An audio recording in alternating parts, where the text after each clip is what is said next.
flying wing, the product of years of engineering research by Northrop Aircraft and the United States Air Force. Today, it is the latest answer to aviation's demand for more speed, more range, and greater efficiency of operation. The flying wing can carry a larger load faster, farther, and with greater economy than conventional airplanes of similar size and power. Since the Wright brothers airplane first flew at Kitty Hawk in 1903, Americans of this century have seen great advances in air transportation. Few men indeed can see the flying wing in operation without saying, the plane of tomorrow is flying today.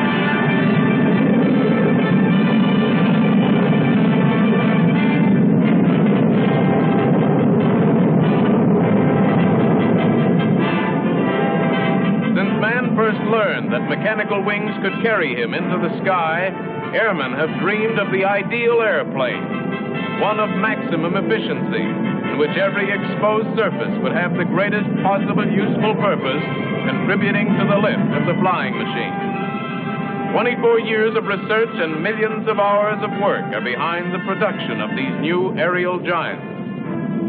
The designer, the engineer, and many other men working with Northrop Aircraft have long had this dream and have turned it into a reality, the flying wing.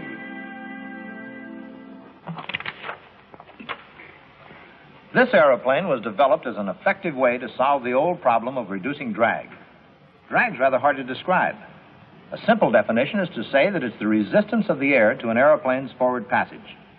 You've felt drag by putting your hand out of a car window, and probably you've noticed that you can reduce it by turning your hand edgewise, presenting less surface to the wind.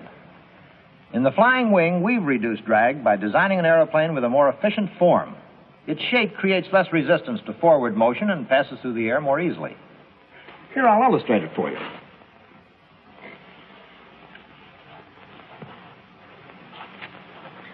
Primitive man used a sled to transport loads greater than he could carry.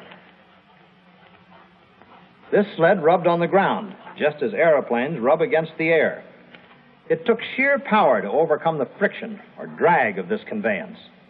The larger the sled, the more drag surface it presented, and consequently the more power was required to overcome this drag. The logical solution lay in reducing drag to a minimum. So man developed the wheel, which permitted transportation of equal loads with greatly reduced power, or increased the loads and speed with the same amount of power. Since the beginning, aviation design has been confronted with much the same problem as was primitive man.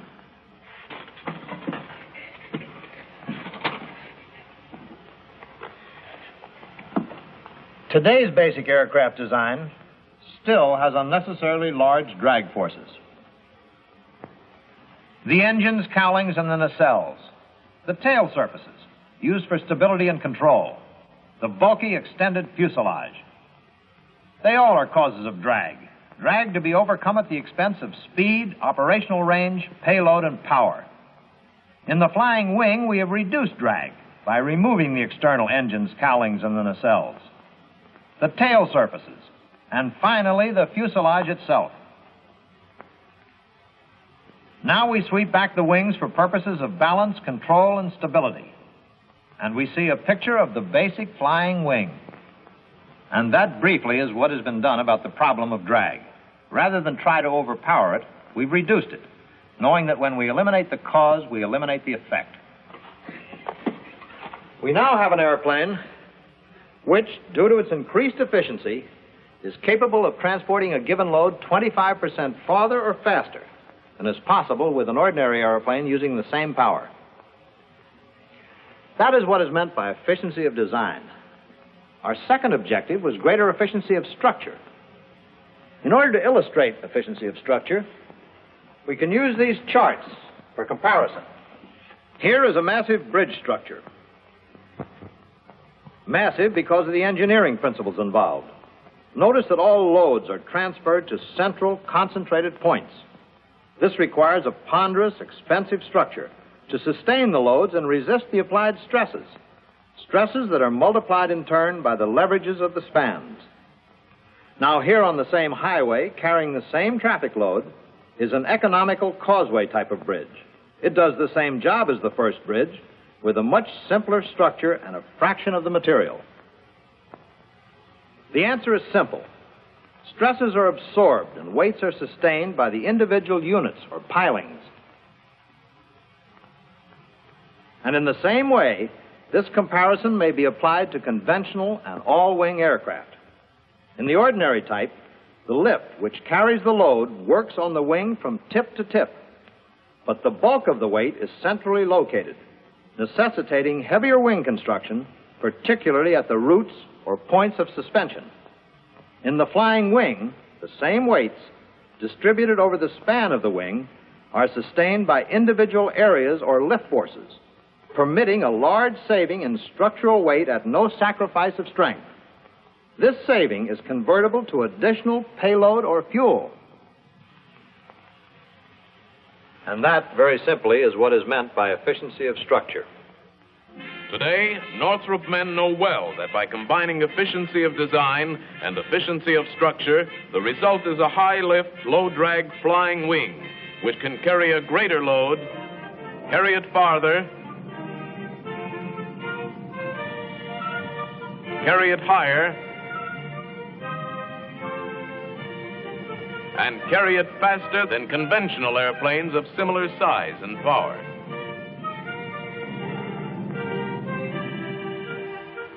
At far-flung bases and remote corners of the globe, large hangars to house big airplanes are usually hard to find.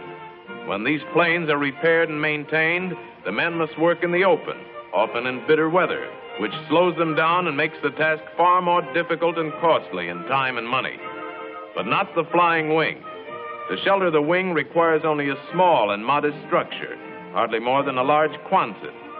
Placed on dollies, the wing can be trundled sideways into its hangar, a hangar that is small, economical, and easily constructed. As easy to maintain as it is to house, the flying wing is built low to the ground and can be easily serviced. Short ladders or low platforms available at any airport are all that are required to reach almost any part of even a large flying wing. Where outdoor storage is necessary, especially during cold weather, this is a great aid when all surfaces must be cleared of ice or snow prior to takeoff.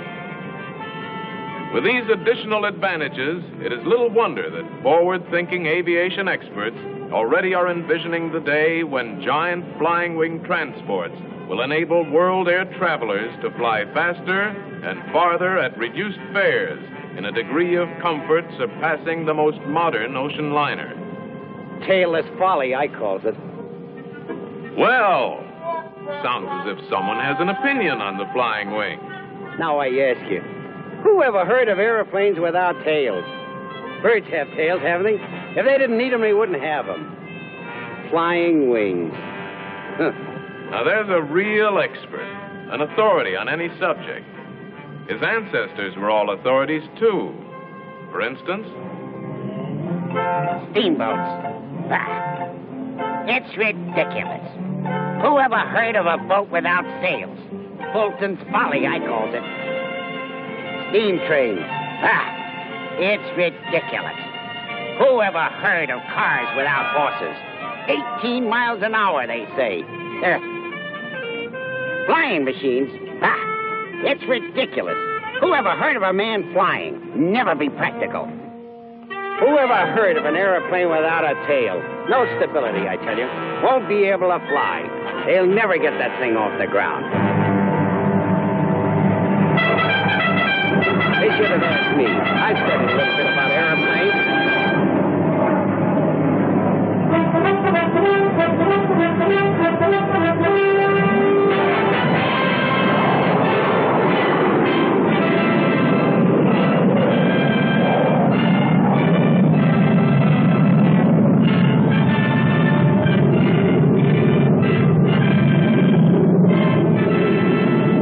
recognize him? He's one of that group of skeptics who just can't understand any scientific advancement and won't believe it when he sees it.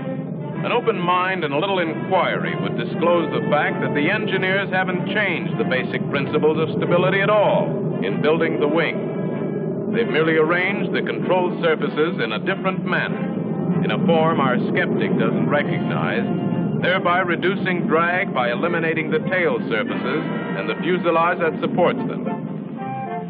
Yes, it's just about that simple and logical. Remember as a youngster when you seesawed on a plank? Sometimes there was a heavier boy on the other end, and you had to move out further to establish a balance. With both of you at the ends, your little brother had quite a time moving the plank. But once in balance, you could both move in and out proportionately to maintain that balance. And when you were close to the pivot, little brother could swing you lots easier than when you were out at the end. Now, the airplane is balanced about its center of gravity in the same way as the seesaw was on its pivot.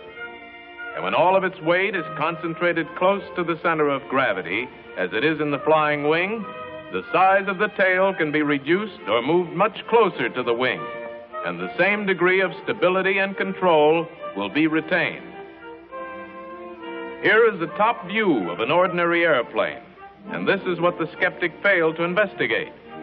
If the load usually spread out the length of a fuselage is carried in the wing close to the center of gravity, then the fuselage can be removed and the tail moved up close to the wing. Now, the tail has much less work to do and therefore requires a shorter moment arm. Swept back or V-shaped wings are coming into general use even on conventional planes because of their recognized advantages in the reduction of drag at high speed. Thus, the wing is simply swept back, and one half the tail is combined with each wingtip. All the original elements needed for stability remain completely effective, but over half the drag of the original airplane has been eliminated. Having already discussed efficiency of design, structure, and maintenance, there's but one final point: operation. Extremely important in any aircraft is efficiency of operation. The handling characteristics of the wing are important to the pilot. That's right. Makes a lot of difference if a man who flies a plane likes the way it operates. Because of its stability, ease of handling, and maneuverability, the wing is as simple to fly as a conventional type airplane. Despite its 100-ton gross weight, it still responds to fingertip control pressures. But let's get aboard and I'll show you the inside story.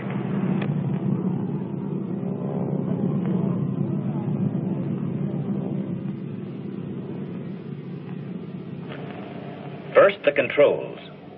The flight controls in the cockpit operate in a normal fashion and differ very little from those in a conventional plane. Foot pedals operate the rudders, which consist of double split flaps, similar to dive flaps, located at the wingtips.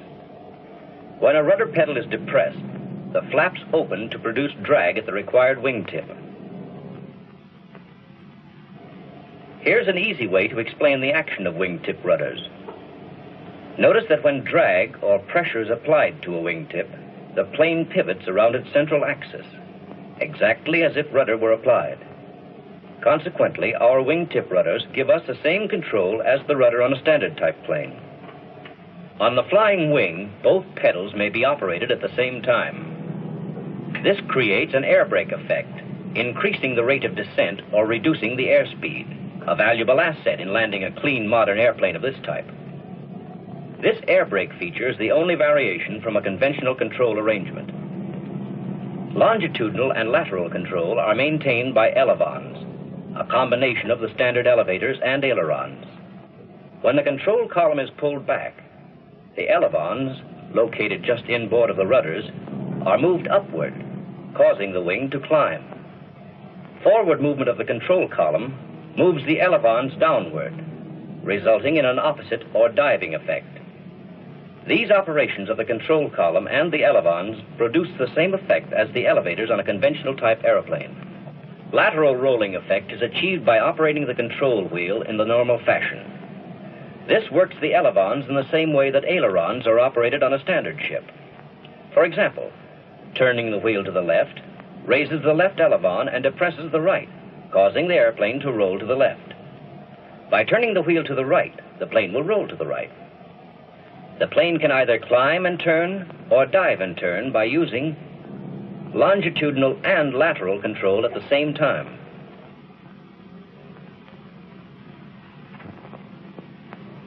Okay, Frank, let's start the engines.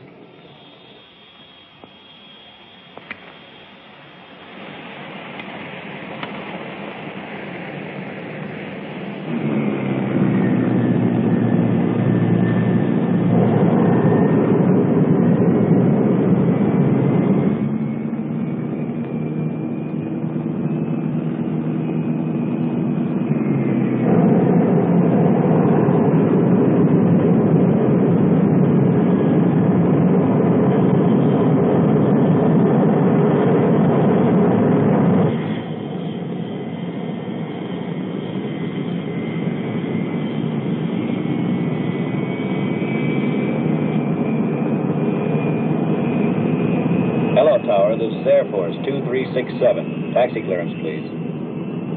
With its 8 jet engines, the Wing is one of the most powerful planes in the air. Ground handling and taxiing are identical to that of any other large airplane having a steerable nose wheel. This ease of handling simplifies parking and storage operations. Notice that the pilot of the Flying Wing has excellent forward, downward, and round-the-clock vision, which minimizes taxiing hazards.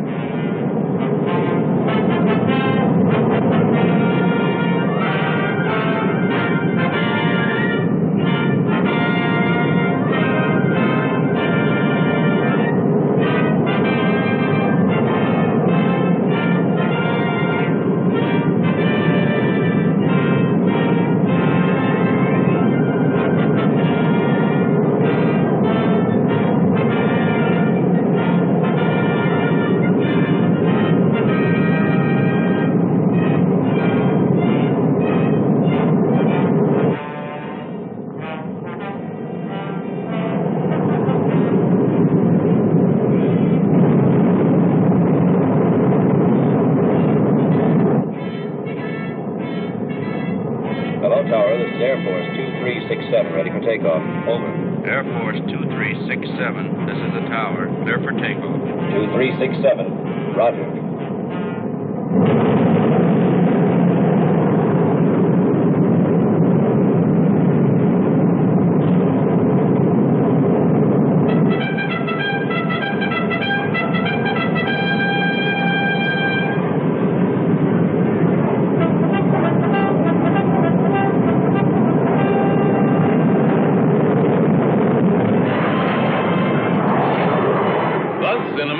Seconds, this 100-ton giant is airborne. Notice its phenomenal rate of climb.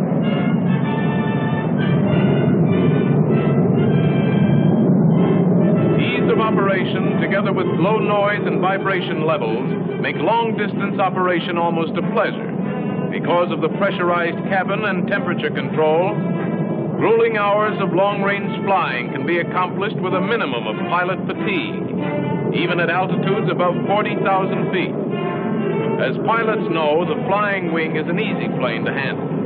When a rudder pedal is depressed, drag is induced by the opening of the split rudders, and the plane is pulled in that direction.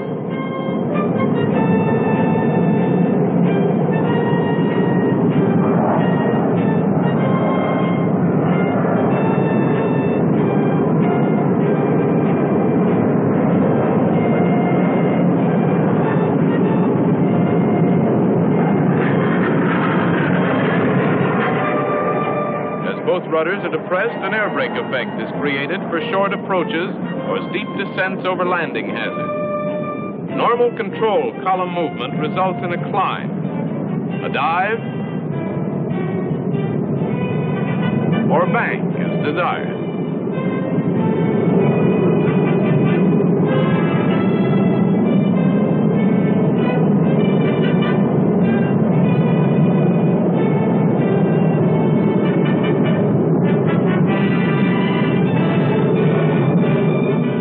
controls operated by dual hydraulic systems, plus an electrical standby, the flying wing is the most maneuverable large airplane in the sky.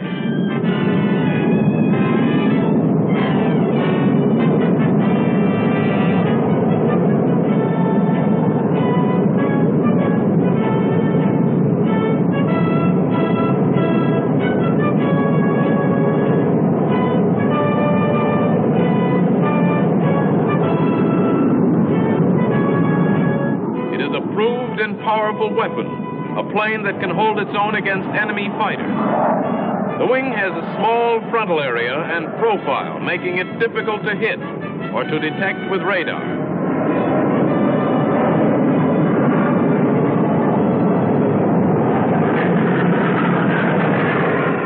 With its relatively low wing loading and high speed, the wing is capable of defensive or offensive maneuvers that would stall out most fighters, particularly at high altitudes, where the rarefied air places limitations on airplanes with high wing loading. Imagine you're an attacking pilot. Not much to hit in this slim, clean line, is there?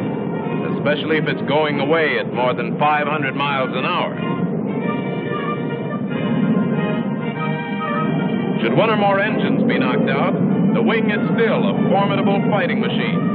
It can be effectively maneuvered by making a slight adjustment in trim.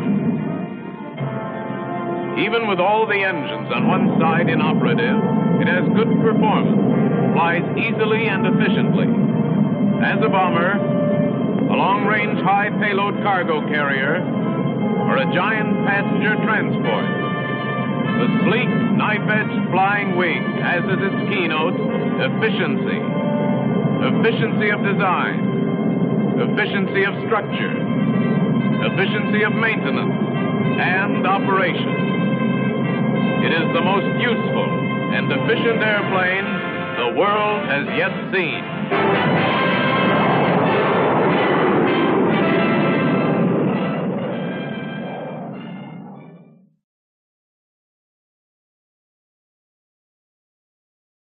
And greater efficiency of operation. The flying wing can carry a larger load faster, farther, and with greater economy than conventional airplanes of similar size and power. Since the Wright brothers' airplane first flew at Kitty Hawk in 1903, Americans of this century have seen great advances in air transportation. Few men indeed can see the flying wing in operation without saying, the plane of tomorrow is flying today.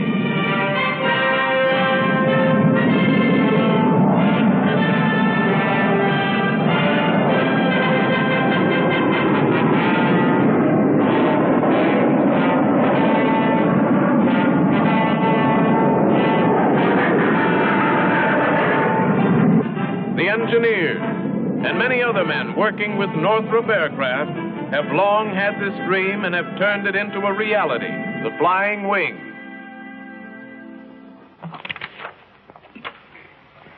This aeroplane was developed as an effective way to solve the old problem of reducing drag. Drag's rather hard to describe. A simple definition is to say that it's the resistance of the air to an aeroplane's forward passage. You've felt drag by putting your hand out of a car window. And probably you've noticed that you can reduce it by turning your hand edgewise, presenting less surface to the wind. In the flying wing, we've reduced drag by designing an aeroplane with a more efficient form. Its shape creates less resistance to forward motion and passes through the air more easily. Here, I'll illustrate it for you.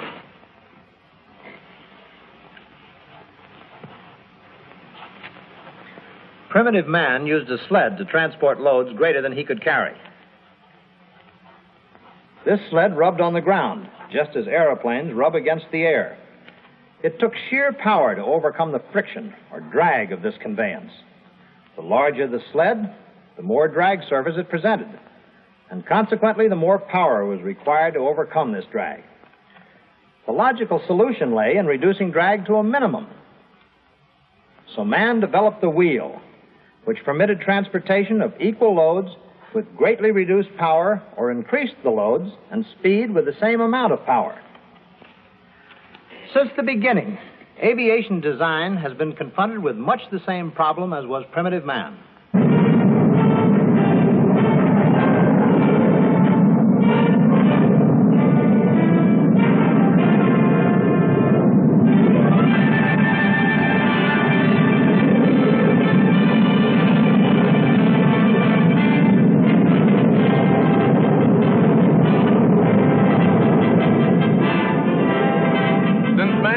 man learned that mechanical wings could carry him into the sky, airmen have dreamed of the ideal airplane, one of maximum efficiency, in which every exposed surface would have the greatest possible useful purpose, contributing to the lift of the flying machine. 24 years of research and millions of hours of work are behind the production of these new aerial giants. The designer,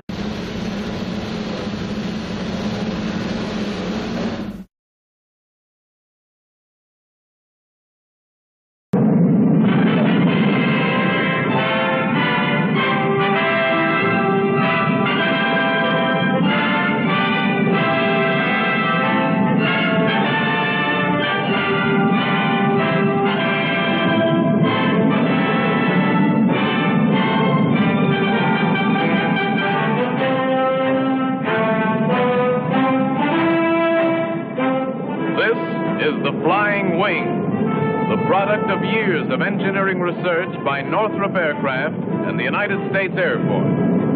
Today, it is the latest answer to aviation's demand for more speed, more range,